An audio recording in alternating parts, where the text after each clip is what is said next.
votre premier succès, L'Entrecôte de Bob Goupil et Marius Zimmermann, dont on va entendre quelques mesures.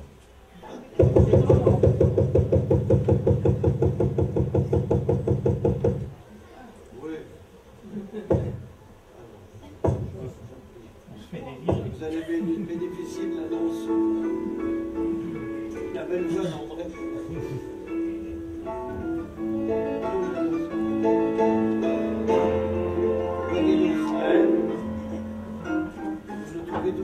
Dans l'atelier qui bourdonne comme une ruche, la promisette semble en travaillant, car son grand-père est mort de la coqueluche. Elle reste seule pour nourrir 5 enfants. 10 petits pieds réclament des chaussures, la neige tombe, il doit sûrement faire froid. Tout en poussant pour les riches créatures, la petite poisson frissonne et s'éproie. Et dans son estomac que torture la faim, elle sent que grandit la peur du lendemain. C'est votre père acheté l'entrecôte et qui ouvrira les cheveux tête blonde, qu'elle travaille pour les gens de la route et qu'elle fait des robes pour le beau monde. Et le soir, consciencieusement, si elle fait du supplément, c'est pour pouvoir acheter l'entrecôte. L'entrecôte.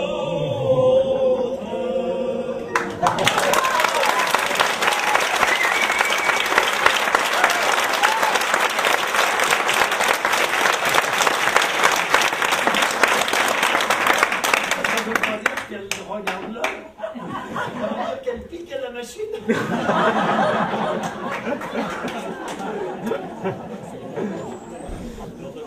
La pastiche des chansons réalisées 1900,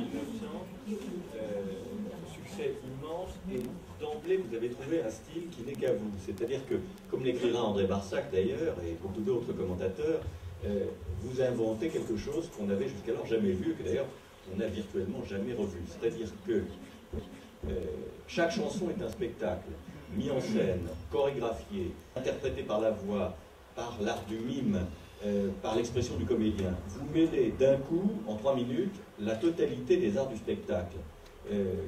Et tout ça avec, certes, énormément d'humour, toujours aussi efficace, mais pas seulement, avec un sens de l'art, de la lumière, du rythme, du placement qui est sidérant. Il faut que tu nous racontes, pour autant que ce soit racontable, comment vous procédez pour préparer des espèces de spectacles, ces mini-spectacles que sont chacune des chansons que vous allez interpréter. C'est facile, il y a un chemin facile. D'abord, on écoute des chansons, on nous en propose, on en cherche, on sélectionne des chansons, par exemple, 10-15 chansons, une vingtaine. On en sélectionne, par exemple, pour créer un récital, il en faut une dizaine, une douzaine à peu près. On garde les meilleurs, et surtout le critère de sélection d'une chanson, c'est qu'elle puisse être non seulement chantée, mais être jouée. Et la deuxième chose, c'est qu'on la prenne à l'unanimité, mais pas à la majorité. Il faut que tous les 5, vraiment, on soit bien d'accord, pour qu'on la sente bien, pour qu'on l'exprime bien. Alors, une fois que ça a été fait, que ce choix a été fait, notre pianiste, qui connaît bien notre tessiture vocale, nos capacités de mime, de jouer, harmonise cette chanson à 4 voix, et puis on la travaille avec lui, on rectifie des petites choses. Ce qui était bon pour moi, pour un soliste, c'est bon pour ou François, ou Georges, ou André. Et une fois que toute la chanson est bien étudiée, bien su, comme à l'école, on la récite, on la chante par cœur, et puis voilà, on en apprend 1, 2, 3, 4, 5. Une fois qu'il y en a 4 ou 5 chansons, on dit à notre pianiste, au revoir, on se sépare un petit peu, lui il prend quelques vacances, il fait des choses pour lui, et on se met devant on se met en collant devant une glace, et on se met à décortiquer physiquement la chanson.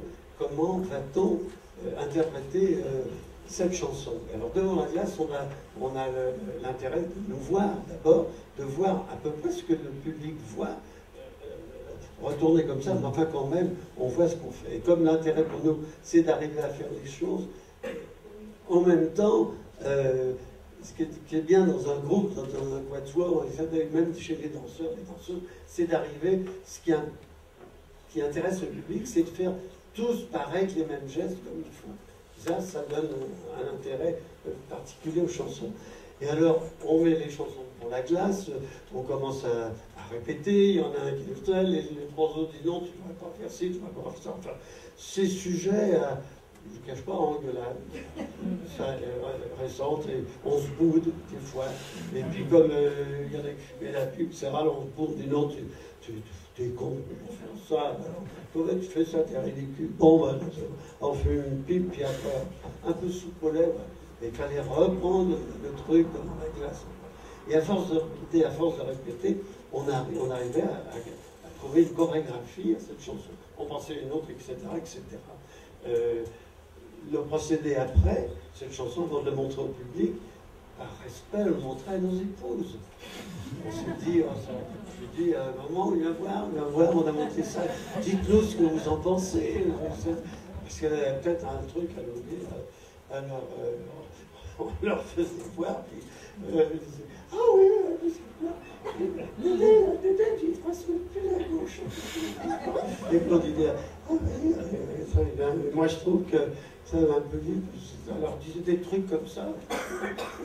Oui, on va y penser, elle fermait la porte. Pauvre.